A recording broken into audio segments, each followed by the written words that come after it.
Hello guys, कैसे हैं आप सब लोग। My name is Ashutosh Kumar and जैसा कि आप सब लोग जानते हैं गाइस, हम आर्टिकल्स चैप्टर को पढ़ रहे हैं। अच्छे से तैयारी करने के लिए किसी भी टॉपिक को बेहतरीन तरीके से अगर समझा जाए तो फिर उसके क्वेश्चंस हमारे लिए बिल्कुल एक कह सकते हैं पीस ऑफ केक बन जाते हैं गाइस। बस उसी चीज़ को अटेन करने के लिए अब हम आगे बढ़ रहे हैं। हमने अपना टॉपिक स्टार्ट किया था। आप 2 मिनट के अंदर, आप घड़ी में देख लीजिए, 2 मिनट के अंदर अपन इस पूरे टॉपिक को रिवाइज करेंगे जहां तक अपन ने पढ़ा था। साथ साथ में चलते रहना और देखना कि जो हमने पढ़ा था वो सब चीजें आपको याद हैं क्या। हमने स्टार्ट किया था इस बात से कि आर्टिकल चैप्टर के अंदर हम 3 आर्टिकल को देखते हैं। आर्टिकल हैं ए, एन और द। हमने एक नया आर्टिकल और बनाया जिसको नाम दिया हमने जीरो आर्टिकल। इसका अर्थ होता है absence of article. Article chapter को पढ़ने के लिए हमें जरूरत पड़ती है नाउन की। नाउन के बिना आर्टिकल कुछ नहीं है। नाउन आर्टिकल्स के पिताजी हैं, ध्यान रखें। आर्टिकल नाउन पे डिपेंडेंट है तो हमने नाउन को भी बांट लिया, सिंगुलर, प्लूरल, अनकाउंटेबल। 3 वापस बोल के दिखाओ, सिंगुलर, प्लूरल और अनकाउंटेबल। ये पूरी बात करी कि इन नाउन्स के साथ में आर्टिकल कैसे कैसे आ सकते हैं और हमने कुछ रूल्स बनाए, फटाफट से देखें। जीरो आर्टिकल सिंगुलर के साथ नहीं आ सकता, ए और एन आर्टिकल प्लूरल के साथ नहीं आ सकता और ए और एन आर्टिकल अनकाउंटेबल के साथ नहीं आ सकता। ये क्रॉस वाले रूल्स हो गए। अब बढ़ते हैं रूल नंबर 4 पे, जो होगा क्या, a versus an. A versus an का रूल पढ़ा अपन ने। ए वर्सेस एन के रूल में हमने एक छोटा सा कॉन्सेप्ट देखा और वो था क्या, वॉवल साउंड का कॉन्सेप्ट। अगर वॉवल की साउंड है तो आपको एन लगाना है, वॉवल की साउंड नहीं है तो ए लगाना है। इसमें वेरियस एग्जांपल्स देखे और बहुत सारी डायलेक्ट की जो गलतियां थी उनको भी सामने लेके आए और फाइनली हमने बहुत सारी एक्सरसाइज के बाद में इस पूरे के पूरे कॉन्सेप्ट को अच्छे तरीके से समझा। इससे बाहर अगर क्वेश्चन चले जाए तो बता। जब ये बात क्लियर हो जाती है तो आगे बढ़ते हैं। फिर हमने पढ़ा ए एन वर्सेस द का कॉन्सेप्ट, और ये थोड़ा सा टेढ़ा कॉन्सेप्ट है क्योंकि इसमें स्टूडेंट्स अटकते बहुत हैं। और इसे क्वेश्चन के साथ स्टार्ट किया था। मैं चाहूंगा कि आप क्वेश्चन फिर से देखें। Rahul has purchased dash car. इसमें हमने 2 आंसर्स को टिक किया। हमने कहा ए भी सही है, द भी सही है। हमने कहा जनरल केस के लिए ए और एन आएगा। जनरल का मतलब होता है एनी वन इन मैनी, मतलब किसी भी एक कार को खरीद लिया तो ए बोलोगे। अगर किसी पर्टिकुलर कार को खरीदा है यानी स्पेसिफिक कार को खरीदा है तो द लगाओगे। ये हमने कॉन्सेप्ट, इस कॉन्सेप्ट को आगे हमने अपडेट किया था। देखिए, हमने कुछ एक्सरसाइज की थी और उसके बाद में इसे फर्दर हमने अपडेट किया था। एक मिनट होगा थोड़ा।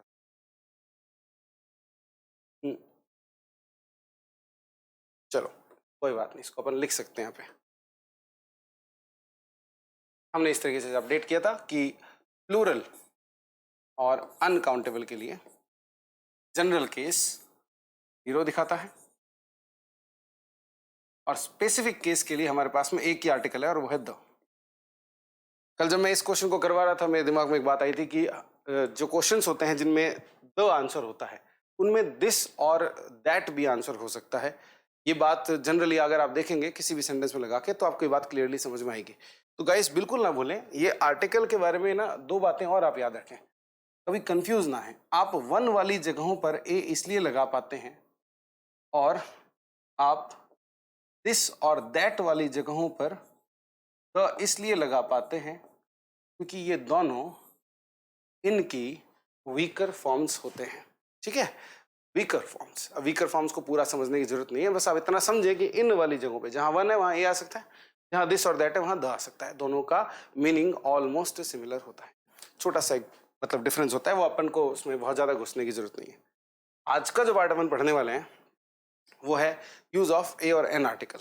मैं फिर से एक बार आपको टेबल की तरफ लेके चलूंगा और मैं चाहता हूं कि आप रिवाइज करें, समझें और देखें समझें। मैंने कहा कि सिंगुलर के लिए ए एन कब आना है, जनरल केस में। सिंगुलर के लिए द कब आना है, स्पेसिफिक केस में। सिंगुलर के साथ 0 नहीं आता, सिंगुलर की बात खत्म। यानी हमारे सेंटेंस में अगर एक सिंगुलर नाउन दिया होगा तो इन 3 में से एक ही केस होगा, या तो जीरो आर्टिकल जो होना ही नहीं है, या द आर्टिकल जो स्पेसिफिक केस में होगा, या फिर जनरल यानी कि ए और एन। आई होप आपको समझ में आया। प्लूरल और अनकाउंटेबल के लिए हम कहेंगे कि ए और एन तो आते ही नहीं है। जनरल केस के लिए क्या आएगा, इसमें जीरो आर्टिकल, और स्पेसिफिक केस के लिए क्या आएगा, यहाँ पे द आर्टिकल। अगर आप ध्यान से देखें तो हमने टेबल पे पूरी बात कर ली है।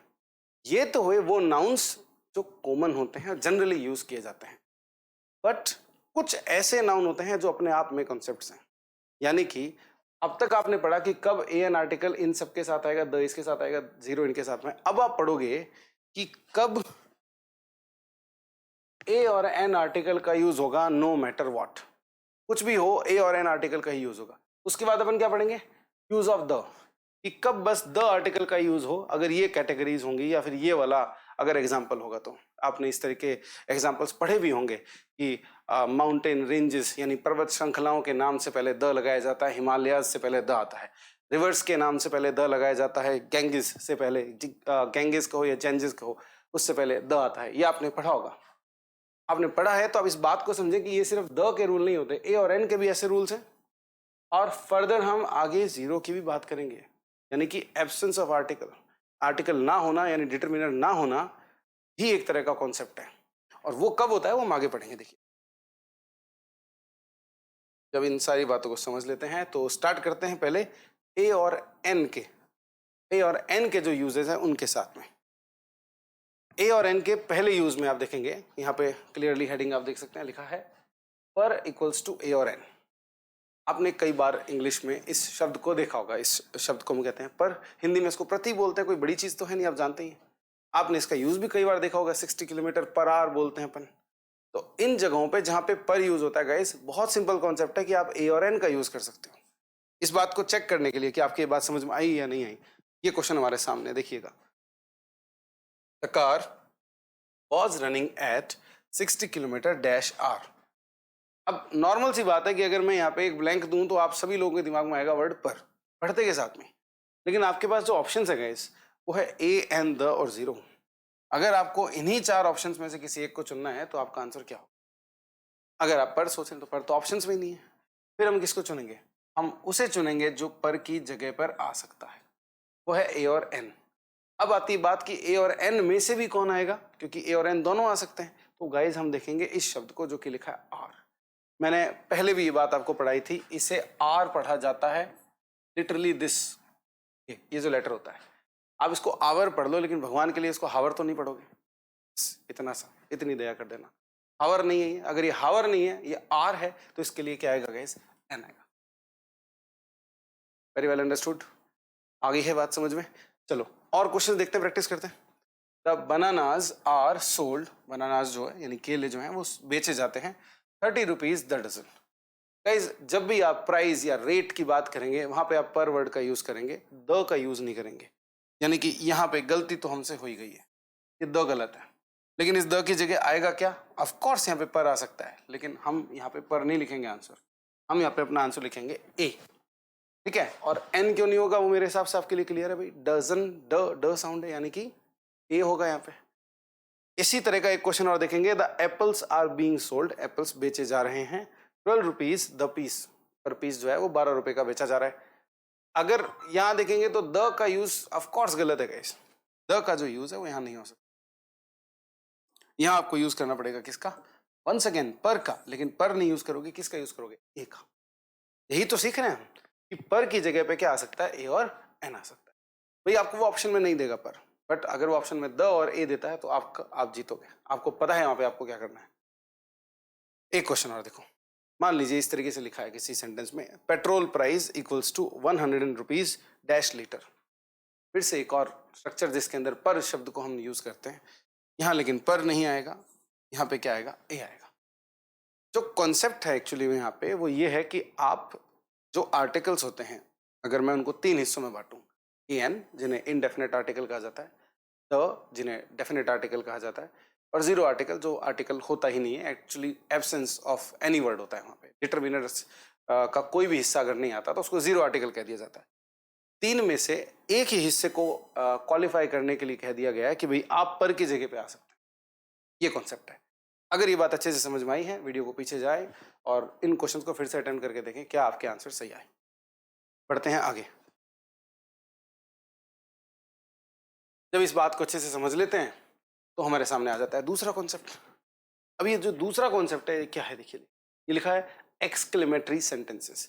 इन केस आपको ये ना समझ में आ रहा हूँ, मैं क्लियरली प्रोनाउंस कर रहा हूँ इसको, एक्सक्लेमेटरी सेंटेंसेस। जिसमें एक्सक्लेमेशन दिखाया जाता है, विस्मयादि बोधक चिन्ह के साथ में ये सेंटेंसेस लिखे जाते हैं, राइट। अब देखें सेंटेंस व्हाट कार। कई बार हम बोलते हैं इस तरीके से सेंटेंसेस, क्या गाड़ी थी यार, या क्या गाड़ी है यार, क्या कार है। इस तरह के जो सेंटेंसेस होते हैं वो भी इंग्लिश में भी वो व्हाट के साथ ही बोले जाते हैं, और उन्हीं में से एक सेंटेंस यहाँ लिखा है व्हाट कार। बट एक बात याद रखें, एक्सक्लेमेटरी सेंटेंस में सिंगुलर काउंटेबल नाउन के साथ विदाउट आर्टिकल आप उसे नहीं लिख, आपको वहां पे आर्टिकल लिखना पड़ेगा, लेकिन वो आर्टिकल भी फिक्स है, यही आएगा। इस क्वेश्चन का आंसर क्या हो जाएगा? What a car. यहां व्हाट अ कार ही बोला जाएगा और कुछ नहीं बोल सकते। व्हाट द कार भी नहीं बोला जा सकता, और व्हाट जीरो यानी कुछ ना लिखना कार, ये भी गलत होगा। तो आपने समझा कि एक्सक्लेमेटरी सेंटेंसेस में सिंगुलर नाउन के साथ में क्या लगाना है? ए और एन का यूज करना है। जब इस चीज को सीख लेते हो तो इस क्वेश्चन को देखोगे, व्हाट डैश अमेजिंग कार, क्या लिखा है? What dash amazing car. अब इसमें अगर मैं आपको कहूं ब्लैंक में कुछ भरना है तो क्या भरेंगे भाई?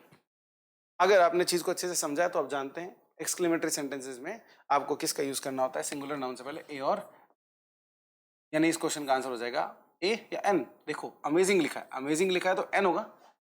अमेजिंग पहली साउंड जो है अ है, अ मतलब वोवल साउंड मतलब एन। पहुंचे हो? Well done. आओ आगे देखते हैं। व्हाट डैश रिफ्रेशिंग जूस, अगला सेंटेंस हमारा व्हाट डैश रिफ्रेशिंग जूस। अगर आप वीडियो को पूरे इंटरेक्शन के साथ देख रहे हैं तो अभी आपके कमेंट सेक्शन में आपको इसका आंसर कमेंट करना है। भले ये वीडियो रिकॉर्डेड है लेकिन आपको फिर भी कमेंट करना है। कमेंट करें और बताएं आपका आंसर क्या होगा। चलिए इसको सोच लेने के बाद में अच्छे से, व्हाट डैश रिफ्रेशिंग जूस, आपने टाइम लिया अपना, वीडियो को पॉज करके भी टाइम ले सकते हैं। आंसर क्या आया? क्या आपने ए चुना है भाई? क्या आपने अपना आंसर ए चुना है? अगर आपने अपना आंसर ए चुना है, जो कि हम जनरली पढ़ रहे हैं, यही बात तो पढ़ रहे हैं कि व्हाट के साथ में क्या आता है? ए और एन आता है, तो आपने लगा दिया ए। तो आपने डियर स्टूडेंट्स गलती कर दी है, यहां पर ए नहीं होगा, यहां हमें यूज करना पड़ेगा एक दूसरा आर्टिकल। फिर एन यूज कर दे, एन तो नहीं करेंगे यार, एन तो पीछे पड़ के आए अभी, तो एन तो किसी हाल में नहीं हो सकता। फिर आएगा क्या? डियर स्टूडेंट्स यहाँ पे आंसर होगा जीरो आर्टिकल, जीरो यानी कि एब्सेंस ऑफ आर्टिकल। यहाँ पे कोई भी आर्टिकल यूज नहीं किया जाएगा। मतलब इसको ऐसे पढ़े हम, व्हाट रिफ्रेशिंग जूस, ऐसे पढ़े, हाँ इसे ऐसे ही पढ़ना है, व्हाट रिफ्रेशिंग जूस। असल में कॉन्सेप्ट ये होता है कि जब आप एक्सक्लेमेटरी सेंटेंसेस जो व्हाट से स्टार्ट होते हैं की बात कर रहे होते हैं, उसमें किसी नाउन को यूज करते हैं तो उनके साथ द नहीं आ सकता। रूल ये है कि उनके साथ में द नहीं आ सकता। मैंने कई बुक्स में, कई टीचर्स के पढ़ाने में या नोट्स में इस बात को नोटिस किया कि इस कॉन्सेप्ट को ऐसे पढ़ाया जाता है कि यहाँ पे ए और एन आता है। ऐसा नहीं, बात यह है कि यहाँ पे द नहीं आ सकता, और जब द नहीं आ सकता गाइस तो उसका अर्थ है, ये नहीं है उसका अर्थ कि ए और एन ही आएगा, इसका अर्थ है कि यहाँ ए एन और जीरो आ सकता है। भाई ये बताओ, जूस तो एक अनकाउंटेबल नाउन होता है ना, अनकाउंटेबल नाउन के लिए कहाँ से लगाने लग जाओगे आप ए और एन? सबसे पहले पढ़ लिए थे rules, rule number 3, uncountable noun से पहले ए और एन नहीं आता है। फिर हम ये गलती कैसे करते हैं? तो जब जब आप एक अनकाउंटेबल या प्लूरल नाउन को देखेंगे उसके लिए ए और एन का यूज नहीं करेंगे। व्हाट के साथ सेंटेंस बनाना है, कोई गलती नहीं है, व्हाट के साथ बनाओगे आप, लेकिन आएगा क्या आंसर वहां पे? Zero article. अगर ये बात अच्छे से समझ में आ गई है आपको तो मुझे बताओ इस क्वेश्चन का आंसर क्या? व्हाट शाइनिंग हेयर, ये लिखा है, इसमें क्या आपको लगता है चेंजेस करने की जरूरत है? क्या हमें यहाँ पे ए लिखना है या द लिखना है, जीरो लिखना है, मतलब छोड़ देना है, यानी कि क्या करना चाहिए? जैसा कि आप देख सकते हैं यहाँ पे लिखा हुआ है हेयर। अगर आप जानते हैं कि हेयर एक अनकाउंटेबल नाउन है तो फिर आपका आंसर आपको मिल चुका है। हेयर एक अनकाउंटेबल नाउन होता है भाई, हेयर एक अनकाउंटेबल नाउन होता है। इससे पहले आपको ए और एन नहीं लगाना है, इससे पहले क्या लगाना है? जीरो, जो कि लिखा हुआ है। इसलिए द सेंटेंस है नो एरर। भाई पहले से ही जीरो आर्टिकल है इसमें, हेयर से पहले कहाँ लगा है? टैनिंग से पहले कुछ लिखा? ए नहीं लिखा हुआ है, इसका मतलब क्या है? जीरो आर्टिकल है। जीरो आर्टिकल मतलब ठीक है, क्योंकि हेयर अनकाउंटेबल होता है। हाँ, आप यहाँ पे ए लगा दोगे तो उसका मीनिंग थोड़ा सा अजीब हो जाएगा। उसका मीनिंग ये हो जाएगा, आपको एक बाल मिला है, उसको बाल को देख के आप बोल रहे हो व्हाट अ शाइनिंग हेयर। ये बहुत ही इम्प्रैक्टिकल सी कंडीशन है, ऐसा होता नहीं है। एक तो बाल मिलता नहीं है, एक से ज्यादा ही मिलते हैं। एक मिल भी जाए, एक को देख के अपन ऐसे तो नहीं बोलते शाइनिंग, तो बहुत ही इम्प्रैक्टिकल सी चीज होगी, नॉर्मल सी बात है। इसलिए इस क्वेश्चन का आंसर क्या हो जाएगा? जीरो। हमारे पास एक और क्वेश्चन है, what dash amazing cards. What do you think कि हमें इस क्वेश्चन के अंदर करना है, ब्लैंक के अंदर क्या भरना है? जैसा कि आप कॉन्सेप्ट को समझ चुके हो, स्टार्ट से देख रहे हो, व्हाट लिखा है, ए और एन नहीं, ए और एन नहीं आएगा, कार्स है भाई, कार्स है। कार्स के लिए क्या करोगे? मैंने कहा ना, प्लूरल और अनकाउंटेबल के लिए ए एन आ नहीं सकता। उसके जनरल केस को कौन दिखा रहा था? जीरो, तो वही जीरो यहाँ पे आ जाएगा। तब ऐसे कह सकते हो कि जब भी हम व्हाट के साथ एक्सक्लेमेटरी सेंटेंसेस बनाते हैं वहाँ पे जनरल केस को अप्लाई करना। अगर जनरल केस को अप्लाई करना है तो सिंगुलर के लिए ए और एन आएगा, और प्लूरल और अनकाउंटेबल के लिए क्या आएगा? 0 आएगा। I hope it is well understood by you. In case आपको कोई भी इसमें डाउट हो, आप जरूर कमेंट सेक्शन में लिखें। चलिए देखते हैं आगे।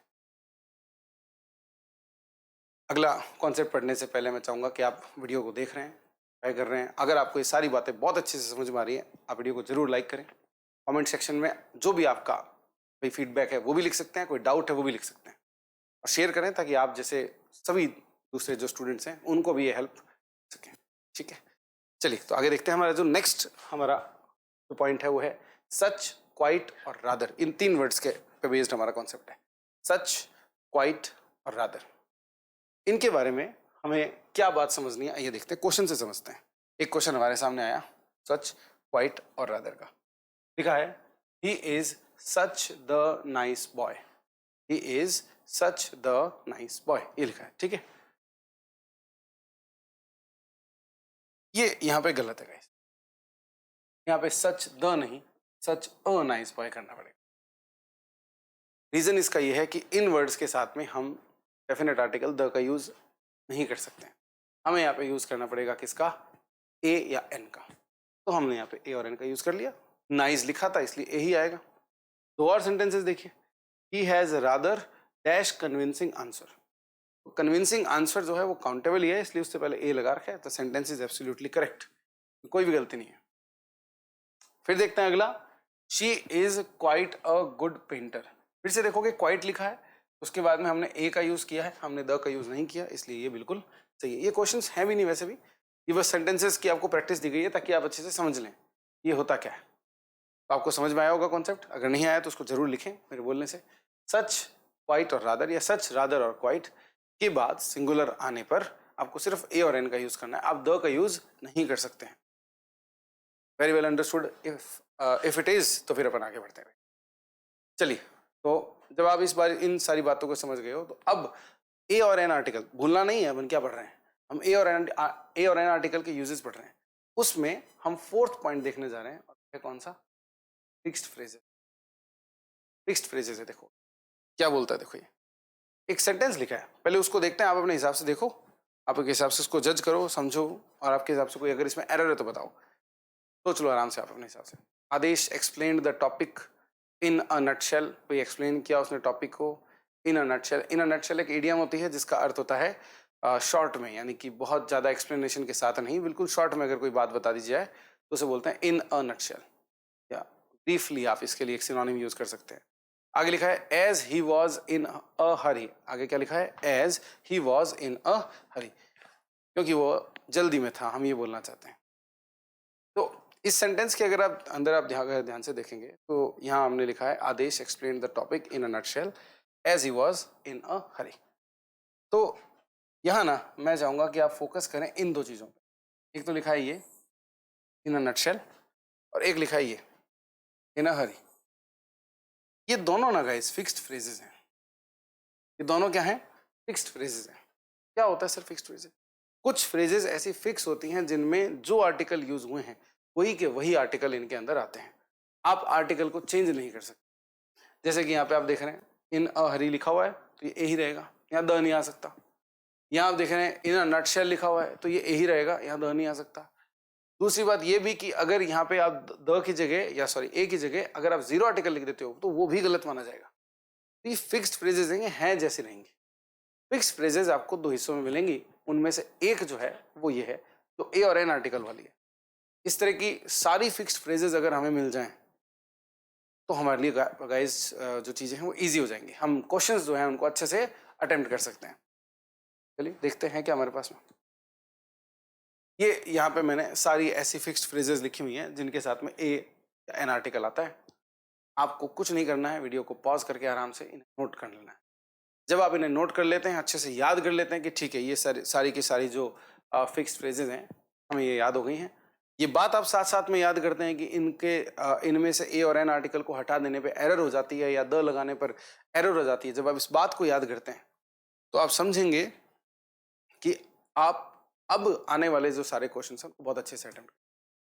मैं चाहूँगा आप 2 मिनट इसको पूरा अच्छे से नोट कर लें और या तो स्क्रीनशॉट ले लें और या फिर अपना वीडियो को आराम से पॉज करके इन्हें नोट कर लें। इन्हें नोट करके इन्हें अगर याद करके आप आगे के क्वेश्चंस देखते हैं तब तो बहुत ही अच्छी बात है। इन केस आप सिर्फ इन्हें पढ़ के भी क्वेश्चंस को अटेम्प्ट कर सकते हैं एंड ओवर द टाइम आप इनको याद कर सकते हैं। चलिए, तो मैं ये एज्यूम करके चल रहा हूँ कि आप लोगों ने इसको नोट कर लिया होगा। हम आगे अब क्वेश्चंस की तरफ बढ़ते हैं। चलिए देखते हैं। हमारे पास में फर्स्ट क्वेश्चन जो आ रहा है वो है ये, the fish market is at stones throw, that's why it is a smelly here. कहा जा रहा है कि जो फिश मार्केट है यानी कि मछली का जो बाजार है, इज एट स्टोन्स थ्रो, भाई वो स्टोन्स थ्रो पे है, यानी कि इसका अर्थ ये हो गया, stone's throw guys actually at a stone's throw जो है वो एक इडियम होती है जिसका अर्थ होता है कुछ दूरी पे, ज्यादा दूर नहीं, बहुत दूरी पे नहीं, थोड़ी दूरी पे। और उसके बाद में आगे क्या लिखा, दैट इज वाई, इसीलिए, इट इज स्मेली हेयर, यहाँ यानी इस जगह पे बहुत स्मेल है ना। स्मेली का अर्थ होता है अनप्लेजेंट स्मेल या अनप्लेजेंट ऑर्डर। अगर किसी जगह पे रहती है तो उस प्लेस को स्मेली कह दिया जाता है। मान लीजिए कहीं बदबू आ रही है तो आप बोलेंगे दिस प्लेस इज स्मेली, ये जो जगह है ये कैसी है, स्मेली है, यानी कि बदबूदार है। जब आप इस बात को समझ लेते हैं कि सेंटेंस में क्या बात हो रही है तो आपका ध्यान जाना चाहिए गाइस इस जगह पे, ये जो यहाँ लिखा है, क्योंकि ये ईडियम ढंग से यूज नहीं की गई है। ये देखिए, ये लिखिए idiom, at a stone's throw. Idiom होती है एट अ स्टोन्स थ्रो, ना कि एट स्टोन्स थ्रो। अब देखेंगे ये छोटी सी एरर कई बार आपके एग्जाम में आती है, ये ए को गायब करके देते हैं, जो कि हमें नहीं होने देना है। हमें याद रखना है कि एट स्टोन्स थ्रो कुछ नहीं होता, क्या होता है, एट अ स्टोन्स थ्रो। जब ये बात समझ लेते हो बात खत्म है, ये हो गया क्वेश्चन का आंसर। क्या करना होगा, अगर मान लीजिए आपको इंप्रूव करने को बोलेगा तो नीचे एक ऑप्शन जरूर होगा जिसके अंदर कहेगा कि यहाँ पे ए लगाएं 100%। और देखते हैं ये क्वेश्चन क्या लिखा है, my uncle developed liking for smoking in his teenage. My uncle developed liking dash sorry for smoking in his teenage. पहले तो ये डेवलप्ड लाइकिंग हो सकता है आपको एक अजीब सा स्ट्रक्चर लग रहा हो, असल में ये भी एक अपनी फिक्स्ड फ्रेज होती है जो आप देखेंगे यहाँ पे मैंने कहीं मेंशन की हुई है। ये देखिए, डेवलप अ लाइकिंग, थोड़ा सा समझिएगा, ये दो हैं, डेवलप अ लाइकिंग और take a liking. Develop a liking का अर्थ होता है किसी चीज को पसंद करने लगना। अगर आप मान लीजिए कुछ पसंद करने लगे हैं तो आप उसके लिए अपना जो सेंटेंस है वो बनाएंगे डेवलप अ लाइकिंग। एग्जाम्पल के तौर पे मैं आपको समझाता हूँ। मान लीजिए आप ये कहना चाहते हैं कि मुझे स्विमिंग करना जो है वो पसंद आने लगा है, आप ये बोलना चाहते हैं तो आप बोल सकते हैं आने लगा है, ध्यान रखें, ठीक है। तो आने लगा है यानी present perfect tense, I have developed. भाई आपको ही आने लगा है तो आप सब्जेक्ट की जगह आई को लिखेंगे, फिर हैव डेवलप्ड लिखेंगे जिसका अर्थ है क्या, पसंद आने लगी है कोई चीज, और उसको लिखेंगे अ लाइकिंग। ठीक है, ये तो हुआ कि मैं पसंद करने लगा हूं किसी चीज को। अब क्या है वो चीज, वो आप फॉर लगा के लिख देंगे। फॉर लगा के वो कोई भी चीज लिख दो आप। आपको स्विमिंग पसंद आने लगी है तो आप स्विमिंग, आपको जॉगिंग पसंद आने लगी है आप जॉगिंग लिखें, आपको रेसलिंग पसंद आने लगी है आप रेसलिंग लिखें, है ना। आपको वीडियो गेम्स पसंद आने लगे हैं वीडियो गेम्स लिखें, आपको एक्टिंग पसंद आने लगी आप एक्टिंग लिखें। आपको जो पसंद आने लगे उस चीज के लिए आप यहाँ पे सेंटेंस बना सकते हैं। आप टेंस चेंज कर सकते हैं, आप हैव डेवलप्ड की जगह क्या लिख सकते हैं, आई डेवलप्ड लिख सकते हैं सिर्फ। इसका अर्थ क्या हो जाएगा, आपको पास्ट में कभी ये एक्शन हुआ तो बस पसंद आने लगी थी कोई चीज पास्ट में, अभी नहीं पास्ट में, ठीक है। और कई बार ये ऐसा भी होता है, पास्ट कॉन्टिन्यूस भी यूज कर सकते हैं। पास्ट कॉन्टिन्यूस थोड़ा सा वियर्ड होगा लेकिन आप कर सकते हैं, कोई इशू नहीं है इसके अंदर। जैसे अगर आप लिखते हैं वॉज डेवलपिंग, कि मैं एक लाइकिंग जो है उसको डेवलप कर रहा था, यानी कि आप थोड़ा सा कह सकते हैं कि आप एफर्ट डाल रहे थे ताकि आपको ये जो चीज़ है ये पसंद आने लगे, आप रेगुलरली उसको कर रहे थे। ये भी जो है आप लिख सकते हैं, ठीक है। और बाकी फ्यूचर के अंदर थोड़े से वियर्ड सेंटेंसेस बनेंगे लेकिन टेंस वाइज आप इन्हें इसमें क्रिएटिव हो सकते हैं, कुछ गलत नहीं है जब आप इस मीनिंग को समझ जाते हैं कि डेवलप लाइकिंग का अर्थ क्या होता है। अब देखते हैं आगे हमारा जो क्वेश्चन था, हमारा क्वेश्चन था ये, माई अंकल डेवलप्ड लाइकिंग। अगर आपने थोड़ा सा ध्यान दे लिया हो तो आपने अब तक बात को पकड़ लिया होगा। अरे भैया क्या developed liking, developed a liking होता है ना, डेवलप्ड अ लाइकिंग होता है। ये देखिए developed a liking. I hope आपकी बात समझ में आई होगी अच्छे से कि यहाँ पे डेवलप्ड अ लाइकिंग लिखा जाएगा ना कि डेवलप्ड लाइकिंग। डन, चलिए देखते हैं आगे। Vaibhav left for Delhi short while ago. Once again, अगर आपको ये फिक्स्ड फ्रेजेस याद हैं तो एक बार में मार्क करोगे और बात को खत्म कर दोगे। क्या मार्क करेंगे सर? ये जो लिखा है शॉर्ट वाइल अगो। शॉर्ट वाइल अगो जो है वो आपकी वंस अगेन एक फिक्स्ड फ्रेज है जो विदाउट ए नहीं आ सकती है। ओ शॉर्ट वाइल अगो, ओ शॉर्ट वाइल अगो होता है। मतलब ये ना वो क्वेश्चन है जो अचानक से बेटा सामने से निकल जाता है। इसके अंदर गलती नहीं करनी है, ध्यान रखना, क्योंकि ये शॉर्ट वाइल अगो ऐसा लगता है हाँ सही तो है, क्योंकि हम अगो शब्द को और भी दूसरी जगहों पे यूज करते हैं जहाँ पे जनरली हम आर्टिकल को नहीं देखते हैं, जैसे फ्यू डेज अगो। अब यहाँ पे आप ए लिखो ना लिखो उससे फर्क नहीं पड़ता क्योंकि दोनों मीनिंग बनते हैं। 5 डेज अगो, 3 डेज अगो, आप जब इस तरह के सेंटेंसेस जानते हैं, सुने हुए हैं आपने, तो आपको लगता है हाँ शॉर्ट वाइल अगो भी ठीक ही होगा अपनी जगह। गलत है। शॉर्ट वाइल अगो एक फिक्स्ड फ्रेज नहीं है। क्या है? अ शॉर्ट वाइल अगो है। इसलिए इस क्वेश्चन का आंसर क्या हो जाएगा? यहाँ पे लिखा जाएगा ए को इंक्लूड करना होगा। जब इस बात को आप समझ लेते हैं तो इससे अपन आगे बढ़ते हैं। My father along with Aman took no interest in my proposal. अब अगर आप इस सेंटेंस को ध्यान से देखते हैं और पीछे अपने फिक्स्ड फ्रेजेस को देखते हैं तो आप शायद इस क्वेश्चन का आंसर दे सकते हैं। यहाँ पे आप देखना लिखा हुआ है क्या? Take an interest in. आपको दिख गई होगी ये बात। क्या लिखा है यहाँ पे? फिर से देख लो। टेक एन इंटरेस्ट इन, भूलना नहीं है, take an interest in. Sentence है my father along with Aman took no interest in my proposal। तो अगर देखा जाए तो हमने टेक की सेकंड फॉर्म को यूज किया विच इज नॉट प्रोहिबिटेड, जो गलत नहीं होता। आप वर्ब की कोई भी फॉर्म यूज कर सकते हो, वो गलत नहीं है। आप टेक की डेवलप के लिए देखिए, आप डेवलप्ड भी लिख रहे थे, डेवलपिंग भी लिख रहे थे, तो टेक का टुक भी कर सकते हैं, उसमें कोई गलती नहीं है। लेकिन उसके बाद ये जो नो लिखा है, ये नो जो है ये आ सकता है क्या? ये इंटरेस्ट इन तो आगे पूरा बैठ रहा है, सेंटेंस भी पूरा बढ़िया तरीके से मीनिंग दे रहा है, इनफैक्ट नो के साथ भी पूरा का पूरा मीनिंग दे रहा है। टेक एन इंटरेस्ट इन का मतलब होता है किसी चीज में इंटरेस्ट लेना, बहुत नॉर्मल सा वर्ड है। टेक नो इंटरेस्ट इन का मतलब होता है किसी चीज में इंटरेस्ट ना लेना। तो क्या ये सही है या गलत है? इस क्वेश्चन का आंसर है कि सही है। Take an interest in, of course यहाँ पे सही होता। अगर मैं यहाँ पे एन लिखता कुछ गलत नहीं था, सब कुछ सही था इसमें। लेकिन गाइस यहाँ पे ये जो नो लिखा है ये भी सही है। ये कैसे सही हो गया सर अगर ये फिक्स्ड फ्रेज है? तो देखिए फिक्स्ड फ्रेजेस में भी अगर आप कोई दूसरे आर्टिकल को यूज करके एक डिफरेंट मीनिंग दे देते हैं जो कि पॉसिबल हो, तो ऐसे में उसे गलत नहीं किया जाता। मैं इवन इस पार्ट को जब पढ़ाता हूँ तो मैं भी ग्रामेटिकली कन्विंस्ड नहीं होता हूँ। मुझे भी पता है कि अगर मान लीजिए कोई अच्छा ज्ञाता होगा अगर इंग्लिश का, तो इस बात को समझेगा कि हाँ ये चीज़ जो है ऐसी नहीं होती है, कुछ अलग तरीके से होती है। लेकिन आप समझे कि जब हम कॉम्पिटिशन लेवल के एग्जाम्स की तैयारी करते हैं तो हमारे स्टूडेंट का जो टाइम होता है वो बहुत प्रीशियस होता है। इसलिए उसके लिए कुछ ऐसा बनाना बहुत जरूरी होता है जो छोटा हो और काम का हो, जिसमें बहुत ज़्यादा ना पढ़ना पड़े, बहुत ज़्यादा डिटेल में किसी चीज़ को ना जानना पड़े। उसका कुछ ऐसा छोटा वर्जन बना दिया जाए, कंसाइज्ड वर्जन बना दिया जाए, जिससे स्टूडेंट जो है वो अपने राह को पूरा कर ले। बस यही हमारा टारगेट होता है। और उसी टारगेट को अचीव करने के लिए ये एक छोटा सा पॉइंट बना दिया गया फिक्स्ड फ्रेज, लेकिन जिनमें ऑफ कोर्स कुछ फ्लॉज तो होंगे ही। उन्हीं में से एक ये फ्लॉ नहीं था, आपको समझना था कि एन एक आर्टिकल है, एक डिटर्मिनर है, उस जगह पे आप नो का भी यूज कर सकते हो। आई होप आपको ये वाली बात अच्छे से समझ में आई होगी। इसके बाद में अब आती है बारी, आगे कुछ और क्वेश्चन है हमारे पास में भाई, देखो फटाफट से देखते हैं। चलिए ये और कुछ क्वेश्चन है। लिखा है ही इज स्टैंडिंग, देखेंगे he is standing at stone's throw.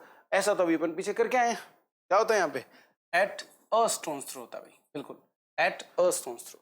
यही थी फिक्स फ्रेज। अगर आपको फ्रेज याद है तो बाकी का सेंटेंस नहीं दिखेगा। मुझे पता है आप में से कुछ लोगों को लग रहा है सर रिपीट करा दिया। अरे रिपीट नहीं कराया, क्वेश्चन तो अलग है, नया है, फ्रेज रिपीट हो गई है।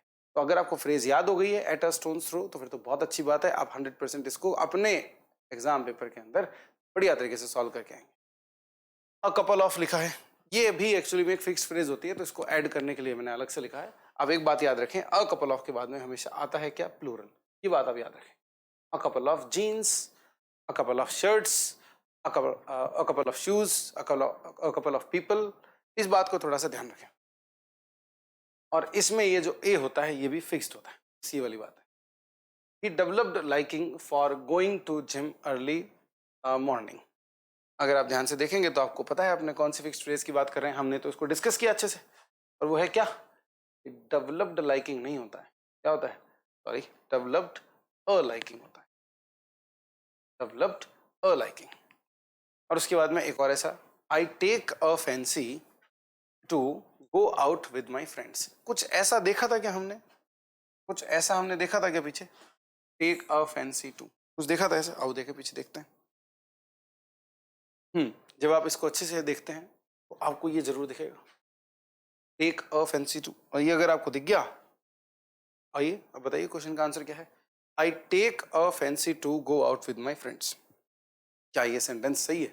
Of course. यहाँ पे पूरे तरीके से हमने क्या किया है, यहाँ पे आर्टिकल के रूल को फॉलो किया है। टेक अ फैंसी टू में ए को हमने लिखा है बकायदा, इसलिए ये जो क्वेश्चन है आपका बिल्कुल सही है। The sentence has no error. तो नो एरर भी आ सकता है भाई, ऐसा नहीं है फिक्स फ्रेज देख के टिका दिया जय माता दी, ऐसा नहीं करना है। फिक्स फ्रेज आई है भाई, यहाँ पे गलती होगी पक्का होगी, पहले से पता है। अरे ऐसा नहीं, याद होनी चाहिए आपको। टेक अ फैंसी टू में ए आता है, इन अ नटशेल में ए आता है, एट अ स्टोन्स थ्रो में ए आता है, टेक एन इंटरेस्ट इन में एन आता है। ये सारी फिक्स फ्रेजेस आपको याद होनी चाहिए। जब आपको याद रहेगा कि हाँ एन आता है, ए आता है, तो आप नो एरर के क्वेश्चन से भी तो बचोगे। नाग होता है वो नो एरर का क्वेश्चन, ध्यान रखना। सबसे ज्यादा खतरनाक, सबसे ज्यादा मरवाने वाला जो क्वेश्चन है वो नो एरर का है, क्योंकि हम करते ही यही गलती। हम कॉन्सेप्ट को याद नहीं करते हैं, हम कॉन्सेप्ट को देख के बस ऐसे समझ लें हाँ ये कुछ कॉन्सेप्ट था, और उसके बाद जब क्वेश्चन एग्जाम में आता है कॉन्सेप्ट को हल्का हल्का याद आता है, मारो मारो मारो उसको, ये लगता है हमको। तो बस ऐसा नहीं करना है, कॉन्सेप्ट को पूरा सीखना है। सीखा जा सकता है, दिमाग है हमारे पास में, इंसान है हम, तो फिर क्यों छोड़ा जाए। जब ये वाली बात आप समझ लेते हैं तो देखते हैं आगे क्या है हमारे लिए। अच्छा, अब इसके बाद में आते हैं यूज ऑफ द आर्टिकल। तो यूज ऑफ द आर्टिकल जो है वो हम नेक्स्ट क्लास के अंदर कंटिन्यू करें। आज हम ज़्यादा नहीं, थोड़ा सा पढ़ेंगे, थोड़ा सा जितना आपने समझा है उसको रिपीट जरूर करें, रिवाइज जरूर करें, देखें क्या आपको सारी बातें याद हो गई हैं। अगर आपको ये सारी बातें याद हो गई हैं तो फिर बहुत अच्छी बात है गाइस। कमेंट में बताएं कि आपने जब पढ़ा तो आपने सारी चीज़ों को अच्छे से रिवाइज किया। इन केस अगर आपको कोई डाउट है तो जरूर कमेंट में लिखें। So that's all from my side guys. This was Ashutosh Kumar signing off from the YouTube channel of Achievers Academy.